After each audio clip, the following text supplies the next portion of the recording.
Muito obrigado. Chamo agora para usar a palavra a professora doutora Annelise Vendramini, do Centro de Estudos em Sustentabilidade da Escola de Administração da Fundação Getúlio Vargas.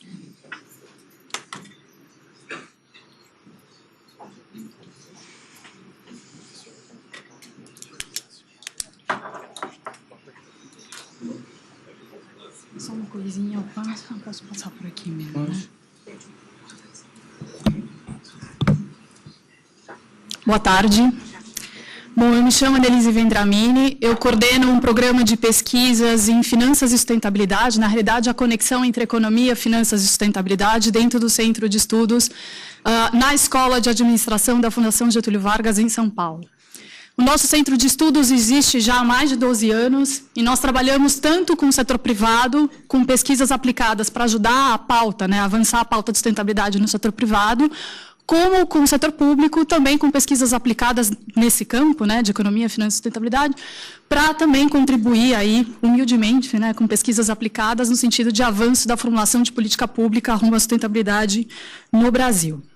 Hoje eu estou aqui em parceria com a Confederação Nacional do Sistema Financeiro, junto com outros amigos da Corte interessados no avanço do tema do Código Florestal, do novo Código Florestal, junto ao sistema financeiro, e nós viemos aqui defender tecnicamente a manutenção do artigo 78A do novo Código Florestal.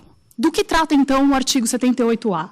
O artigo 78A é um artigo muito pequeno, que está relacionado ao artigo 29, que trata do CAR, e o 78A, então, estabelece que as instituições financeiras, a partir de 2017, devem observar a inscrição no CAR para considerar, né, como critério de elegibilidade para o crédito agrícola.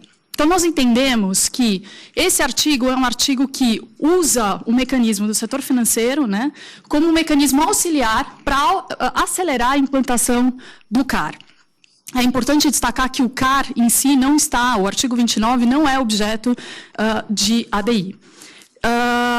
Também é importante destacar que, nesse caso específico do artigo 78A, se coloca o CAR como uma condição necessária, mas não suficiente para o crédito agrícola. O que significa isso? É como um CPF. O indivíduo tem um CPF, ele pode, então, buscar crédito, né? E aí o banco vai analisar uma série de questões para determinar se concede ou não crédito para aquele indivíduo. Portanto, o CPF não é suficiente para alguém obter crédito, né? Ali se consolida informações fiscais sobre aquele indivíduo, mas não é tudo que o banco vai considerar na hora de conceder o crédito. A mesma coisa é o CAR. Então, entende-se que o CAR é um passo, né, um requisito mínimo, digamos assim, necessário para o processo de análise de crédito. Entendemos também que o CAR é um mecanismo importantíssimo, é um instrumento importantíssimo para a sociedade brasileira. Por quê? Porque o CAR vai ser, na realidade, uma ferramenta muito poderosa de consolidação de informações do território brasileiro. Isso vai permitir tanto avanços no exercício de poder de polícia, né, pelos órgãos ambientais, mas se formos olhar também do ponto de vista privado, vai significar uma oportunidade enorme para os agentes financeiros, econômicos, proprietários rurais, enfim, obterem informações sobre o território brasileiro com baixo ou menor custo de transação. Também o CAR permitirá aos órgãos de controle dimensionar adequadamente o tamanho do nosso passivo ambiental. Uma informação que temos várias estimativas, mas naturalmente o CAR vai trazer uma informação da realidade. Então, o CAR é um instrumento muito importante, por isso entendemos que o artigo 78A, que usa, digamos assim, a força, né, o poder de influência do sistema financeiro para acelerar a implantação do CAR, entendemos ser muito positivo nesse sentido, porque vai contribuir para o avanço do CAR. Tanto é assim que 9 importantes setores da sociedade, incluindo organizações não governamentais, organizações do governo, setor privado, já se uniram e assinaram um acordo de cooperação técnica em 2015, com validade aí de 2 anos, justamente para contribuir financeiramente para o avanço do CAR. Aqui nesse slide tem a lista das organizações parceiras desse acordo, e basicamente esse acordo visa a transformação ou a tradução, né, daquelas informações que estão no CAR em dados georreferenciados, justamente com o objetivo de contribuir para o avanço do CAR e, como eu falei, contribuir também para a redução dos custos de transação envolvendo aí atividades no âmbito rural. Gostaria de destacar também que, do ponto de vista do sistema financeiro e especificamente do crédito bancário, quando nós falamos de crédito agrícola, crédito rural no Brasil, o Plano Agrícola e Pecuária da safra 2015 e 2016 coloca aqui um valor de 187,7 bilhões de reais destinados, então, ao crédito rural. Eu trouxe um gráfico mostrando a evolução do crédito rural no Brasil desde 1995. Então, os senhores podem observar que há um crescimento bem relevante desse montante. Portanto, mais uma vez, a importância desse mecanismo auxiliar via sistema financeiro na contribuição aí para acelerar o CAR. Também gostaria de destacar que, com relação a esse montante dos quase 190 bilhões de reais, cerca de 10% são destinados a médios produtores e entre 15% e 20% destinados aos pequenos produtores, né, os produtores familiares, a agricultura familiar. Portanto, esse mecanismo do crédito rural, ele abarca todos os produtores rurais, sejam eles de grande, médio ou pequeno porte. Também, nós temos no Brasil cerca de 23 mil agências bancárias, né? Quase 4 vezes o número de municípios brasileiros. Altíssima capilaridade das agências bancárias e do sistema financeiro brasileiro. Portanto, de novo, um importante mecanismo aí de aceleração. Usar esse poder auxiliar do sistema financeiro para o CAR é bem importante.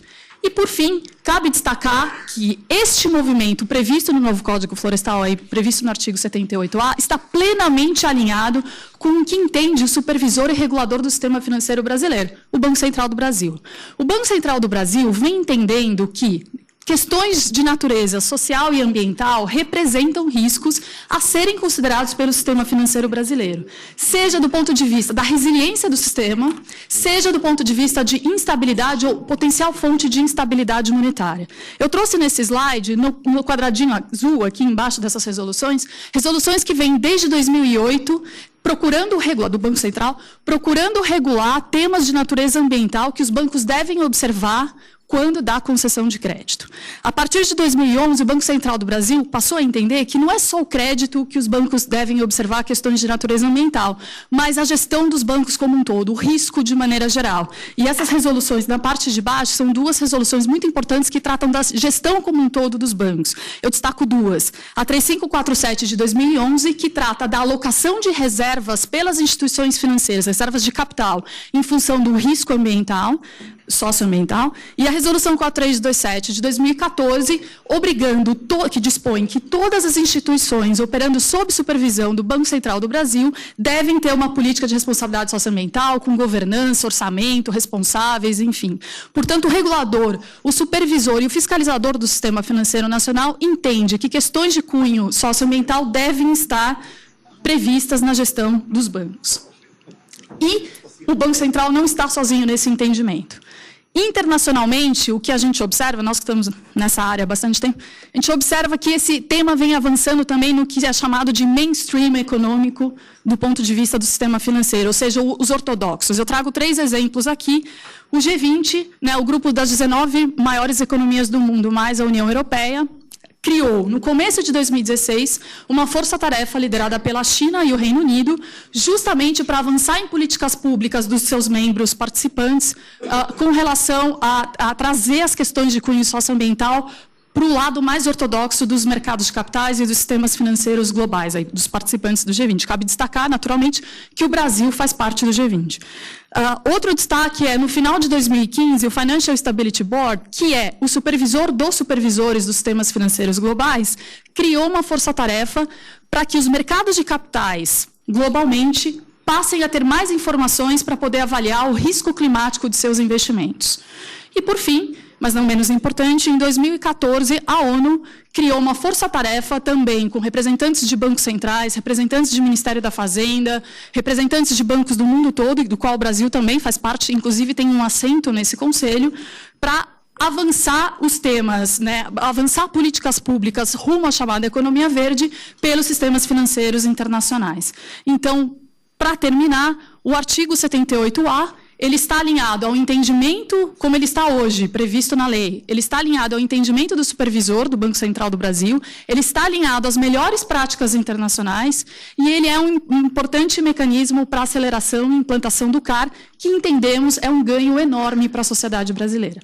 Muito obrigada pela oportunidade, mais uma vez, senhoras e senhores. Professora, só me permite um questionamento? A crítica na ADI é em relação exatamente ao fato de ter se dado um horizonte de 5 anos para a criação dessa obrigatoriedade do CAR.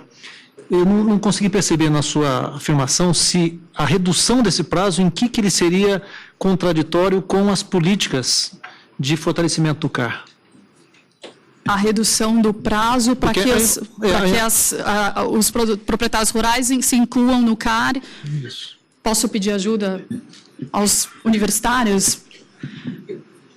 Vocês, Porque o resultado concreto da ADI seria não ter o prazo de 5 anos. Ele exigiria a presença do CAR de imediato e não num horizonte de 5 anos.